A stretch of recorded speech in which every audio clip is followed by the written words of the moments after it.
Hello guys, and welcome back to another video.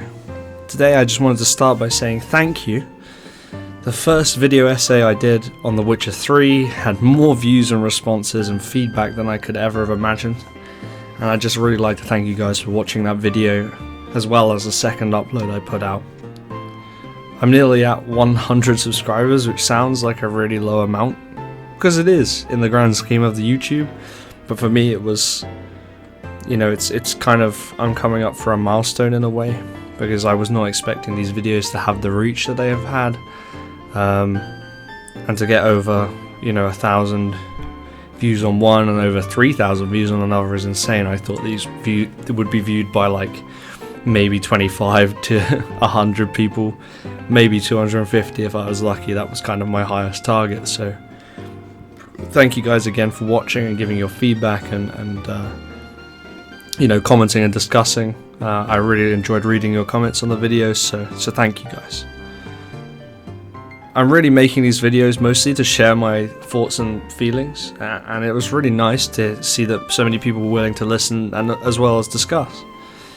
I'm not sure how many of you will stay and want to watch more. Obviously I know I'm near to 100 subscribers now, so a few of you have decided to stick around, so thank you. But yeah, any new subscribers, thank you so much for watching, and welcome to the channel, and it's really appreciated. I'll do my best to keep uploading as many videos as I can, probably once a week as we have been already, minus the Christmas break, just to try and keep up with this schedule going forward. So with those thank yous out of the way to all of you for watching this video and all of my previous videos, today I would like to talk about the game I played last on this channel, Pokemon Scarlet, a game that has been rated by critics as the worst Pokemon game of all time. While the bugs, glitches and awful graphics give it that rating, I think these ratings overlook some of the elements of the game and innovations of the game that are really strong. I will try today to convey my thoughts and feelings into one video, but don't worry, it will contain more critical elements than perhaps my Witcher 3 video did. It will also, however, contain more positives than some other reviews you may have read or watched on the internet. Within the video I will discuss both story and gameplay elements. Pokemon, it's a little different to the classic RPG like The Witcher. I feel more placed to comment on the game mechanics, having played them, as I'm sure many of you have for many years. And these changes in mechanics, especially in this game, are really necessary to discuss because they provide both strengths and weaknesses for the game. With that said, for clarity once again, like we did with the Witcher video, I am writing this off of completing the game twice through. The first time casually, and the second time for my last video where I beat the entire game with only fire types. Please view now if you would like to.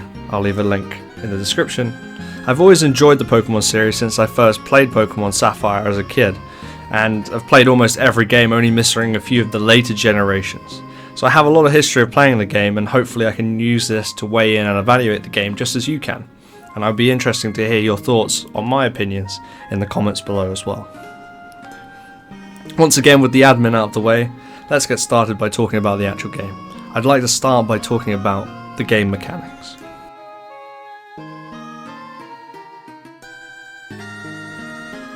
With regards to the mechanics of the game, there is a lot of divided opinion.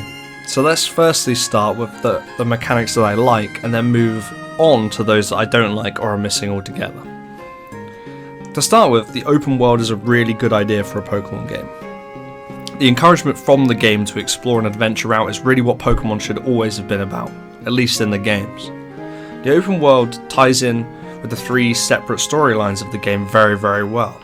There are limitations to this, which we will touch upon in a moment, but overall Pokemon being an open world game really is a match made in heaven and feels like what the concept should always have been about. Go out and catch them all.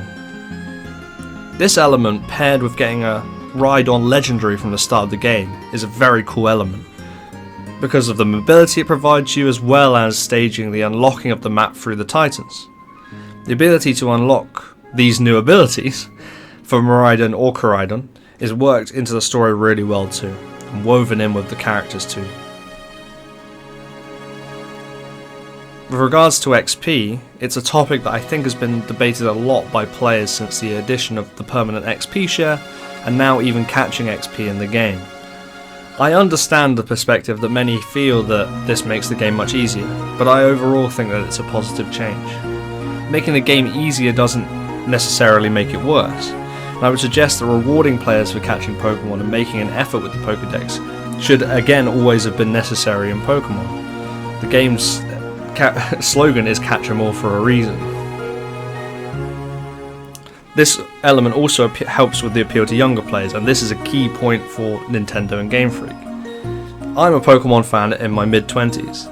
I am going to find the game easy, I think, regardless, because of my age. And so what matters most really is the story, and the Pokemon themselves, as much as becoming a champion. A kid playing his or her first Pokemon game will not have any prior knowledge, and to deny this sense of achievement by making the game ridiculously difficult is not what Nintendo want or are really about, and seems quite harsh. Although from what I've read recently, I don't think too many people are actually complaining about the difficulty, as after all it is a Nintendo game, but I do feel that it needed to be said. When Terra types were first introduced into the game, they seemed very much like a gimmick, especially when the game was announced, but I actually think it's one of the new mechanics with the most strength. It adds a very interesting and unique element to battles, and can be really important to your team and how your team is composed.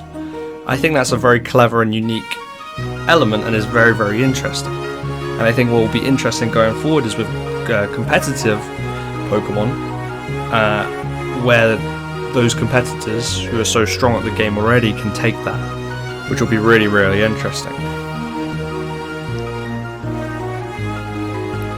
Coming on to a few of the negatives with regards to game mechanics. Whilst the open world itself is good, there are these limitations. In this case, I think a key feature has clearly been missed. Scaling. The gyms, the Titans, and the Team Star bases do not scale with your level at all. So you can encounter them at random times and either be hilariously overleveled or horrendously underleveled.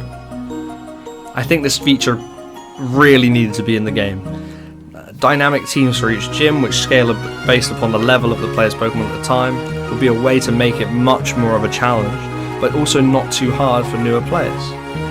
And it also provides a game of balance, and the game feels like it then adapts to how you've played it.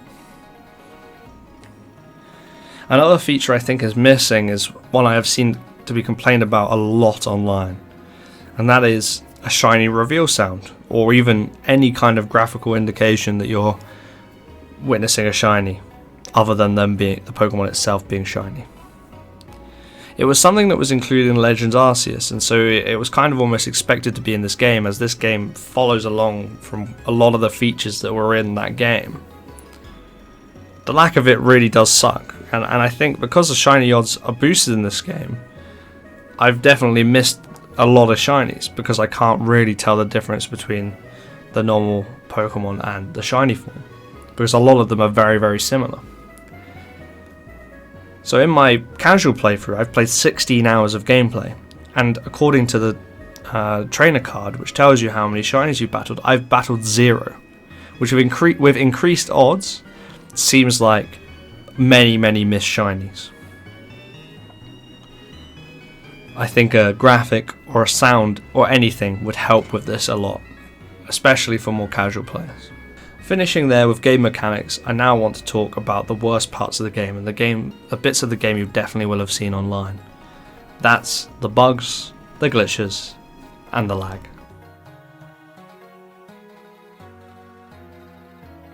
Bugs and glitches I find in general quite funny. I do enjoy seeing what people have found, as I used to do speedruns in the past, and it's always really interesting to see how people manage to break the game. However, I think there's a limit to how far this should go, and there are far too many in this game, and I think it's in dire need of several patches to fix these problems. Personally, I was lucky, I think, and encountered none of the glitches, so I can't really comment too much in this section, but I know that my experience is rare within the game. One thing I did encounter, and I encountered a lot of, was lag. Lots and lots of lag. Some areas of the game for me were almost unvisitable, especially the marshy section near the Poison Team Starbase. That's one that sticks in my mind. I think from what I understand, it's the long grass in that section, but it absolutely tanks or kills the frame rate. And it's not the only area or the time that this happens. It happens elsewhere and other moments too. I mean, in my playthrough for my last video, you may have noticed that there was screen tearing and other lag that I was trying to avoid whilst recording that may or may not have made it into the video, and it even led me to leave a disclaimer at the start to try and indicate that it was the game and not me that brought that lag. Ultimately, the game is so poorly optimized and in dire need of fixing in this area that it's almost as if any testing was skipped to rush this game out for the holidays. And I think Nintendo and Game Freak need to take time to strip back what went wrong here to improve for the future, but also to patch this game, because otherwise I've really enjoyed it. And that's kind of the most frustrating thing about this game, is that it's very enjoyable, but at times is very, very difficult to play.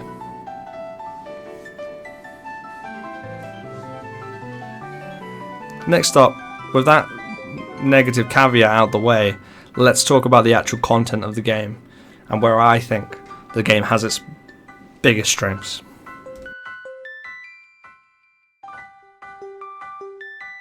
With game mechanics and bugs out of the way, I now want to focus on the actual content of the game. I think this is where the game redeems itself the most. In this section I'll talk a bit more about the story itself, the main characters, and the setting. So beware that spoilers are ahead for the story of the game. I'd like to start here by discussing the setting. To me, the idea of a Pokemon school is a really cool one, and functionally it helps in particular with those young and new players to the game. The school allows you to complete classes to learn more about Pokemon in general, and learn mechanics of the game, such as the Terra typing, as well as how better to play it. This learning feels very impactful and effective. This is particularly as you can build relationships with the teachers from additional story, which is a very nice touch I think, and builds the world significantly. The only issue I really have is that this additional content can be easily missed. There is no real requirement to complete the lessons or to do any of this extra content, and I would have found it more interesting if it was woven into the story a bit more. But it does serve its purpose as additional content very, very well. In addition to this, I would say that the NPCs in and around the world also feel very, very diverse, and this is one of the great strengths of the game. There is such a nice diversity of characters, both in main characters and in non-player characters, and that's very reflective of the world we live in. In terms of the three main characters of Nemona, Arven and Penny, I think 2 out of the 3 of these hit almost perfect character building. This ties in with the story, but Arven in particular is such a well worked and complex character. Initially it seems that he is being sneaky, for it only to be revealed that he is trying to save his dog, basically, who is injured trying to find his mum or dad, depending on the game you play, and this seems to hit the emotional beats of the story really well. When I describe it like that, it seems almost simplistic, but behind any good story is these simplistic elements that, when extrapolated on in a game, make it very, very strong. And make him a complex character. Nemona too hits the main battle rival character arc really well, and this feels really, really genuine throughout the game. It feels like she is battling you because she wants to, and she wants someone to eventually match her, rather than it for being the sake of making the game longer, like it really felt like Hop in Sword and Shield was for. The two characters' inner complexities and how they weave into the main story are one of the game's strongest elements in my opinion. The fact that they are also conflicting personalities adds to that, because the contrast adds even more diversity to the story. It shows that people can appreciate Pokemon for different reasons, and that two separate paths can ultimately both be right. This in itself mirrors Pokemon. There are multiple ways to play the game. You can focus on the gyms, you can focus on catching them all, and no one path is right, and each player will play the game differently, with different choices, with different Pokemon. And in this open world setting, that fits in really, really well, and these characters and their personalities back that up, and that mission of Pokemon up.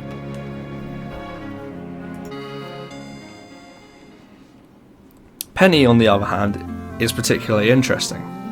She is a complex character for sure, but her story arc and the Team Star storyline feels like something is missing. To some extent, I agree with the assessment of the YouTuber Alphared, that the Team Star comes across as a rich kids club with their own personal cars, etc., rather than what I think was intended, which was to show people who had once been bullied for being different in a variety of ways, retaliate and stop going to school. I think this feel-good element of bringing those who are different back to school is still there, but it is felt more in the post-game. Penny looks out for them as they return back to school, and I think it starts to be more accurate with the kind of story that I think they were intending, and what it was trying to portray. But prior to that in the story, I can very much see his point. At times it comes across just as he described. Rich kids club, personal cars, not going to school. Leapfrogging then from main characters onto the story and focusing fully on the story, I think that overall the story again is very, very strong. It's actually quite emotional as Pokemon stories go, and I think I didn't expect how much it would hit me being the age that I am. I think the character design serves the story well too, and I think that is something that Brilliant Diamond and Shining Pearl was lacking. Sinnoh has this very dramatic story, as I'm sure we all know, but the art style of the characters in BDSP really limited, I think, the impact of that story, whereas I think that in the Paldea region and the design of the characters in Scarlet and Violet actually is one of the strengths and makes the story feel much more realistic and much more impactful as a result. Arven's character in particular, and their fractious relationship with the parent, the professor in this case, is a really strong theme, and it runs throughout the game from the very beginning when you first meet him. And it adds to that mystery of the game, and trying to understand, his actions, his reasonings. I think this ties very nicely in with the Titan storyline too, and Nemona's arc is then eventually woven into that as well. I will stress again that there are definitely spoilers ahead. I think that the premise of the story, that the professors have been either catching and bringing Pokemon from the past to the future, is a very, very interesting one, very, very unique one. And not to mention the fact that the professors themselves died and are AI versions of the professors, which is an interesting twist that I personally didn't see coming, although others I know who have played the game did see it coming, so perhaps I'm just a sucker for that sort of thing. The one thing I can think of that would increase the strength, impact and poignancy of the story as well, and that is completely missing from the game, and I've seen this online too, is voice acting. It has been brought up and said a lot of times on Twitter, people even going as far to adding their own voice acting, which is really cool to see. The game is so badly missing voice acting, and it would enhance the story so much more and really play on those emotional elements within the game. The post-game story is even woven in very nicely, getting some additional interactions, facing gym leaders again, and the battle tournament. They're all woven in nicely and provide a nice reward for story completion. The one thing I can think of being missing is that voice acting. It would be so nice for them to add it in.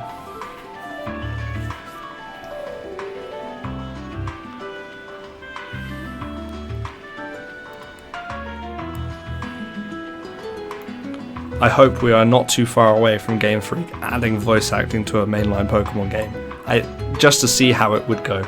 I would be very, very interested, and I think a lot of people would be very, very excited to see it, So hopefully that is something they will consider doing in the future.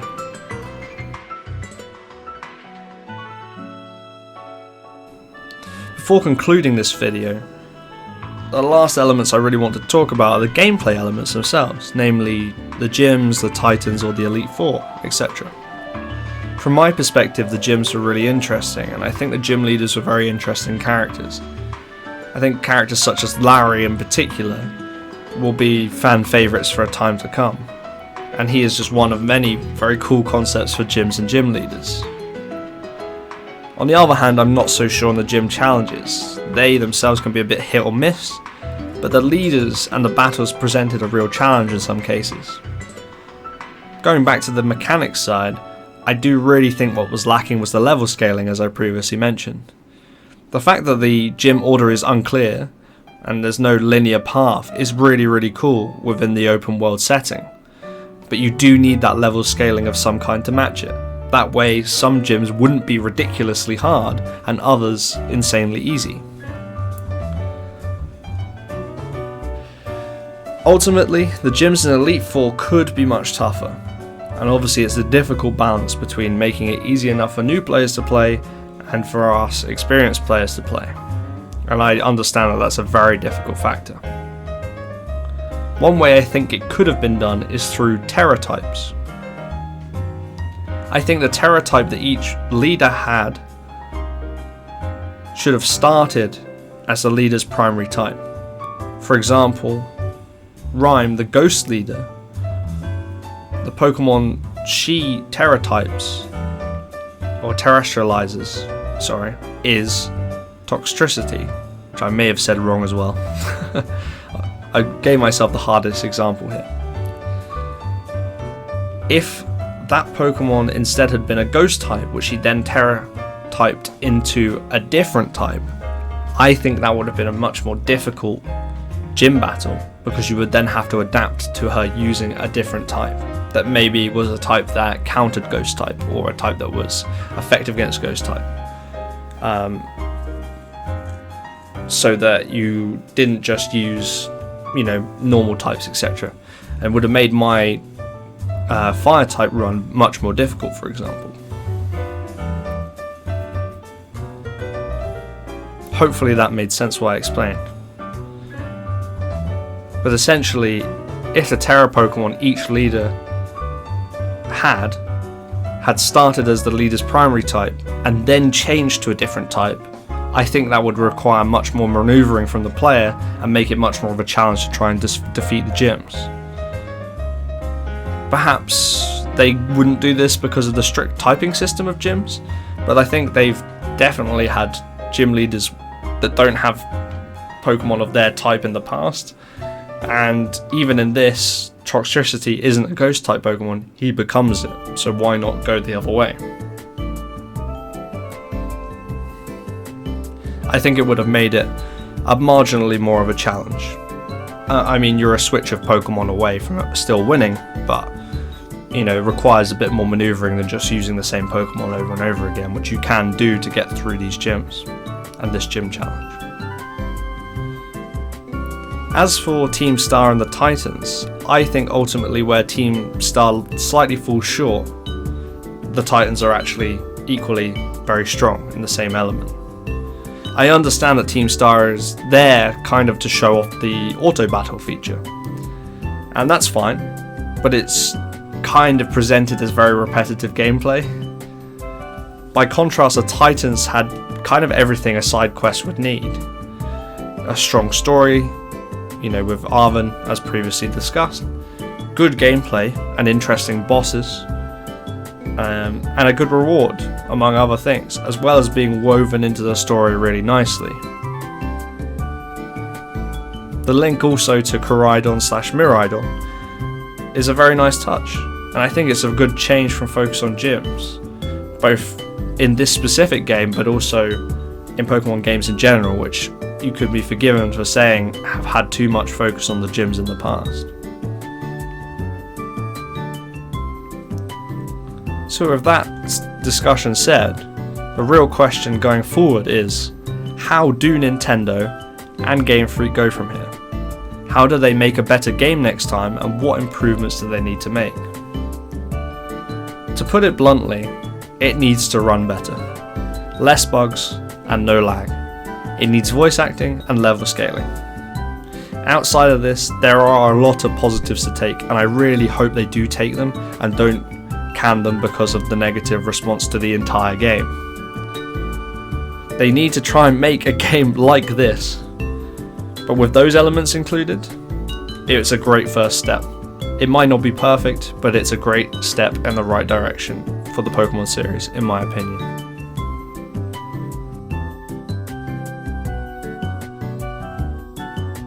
In conclusion, my honest review is that it's a fun game to play if you can look past its clear and obvious issues. As discussed in the game mechanics, most of the new ones are really enjoyable. The bugs and the lag are at times really bad, but it is a shame because underneath it, I believe it is a really good game, and with some very interesting, fun new mechanics, as well as a very fun and interesting storyline, and an open world situation. Overall, I think that with a huge patch and adding voice acting, this game would be mostly redeemed. That concludes my video essay on Pokemon Scarlet and Violet. I really hope you enjoyed it. Again, this is my second video essay ever. After the Witcher 3 video had such positive feedback, I will be grateful for any further feedback or comments you may have. I don't think this video will be as long as that one. I certainly had a bit less to say about Pokemon.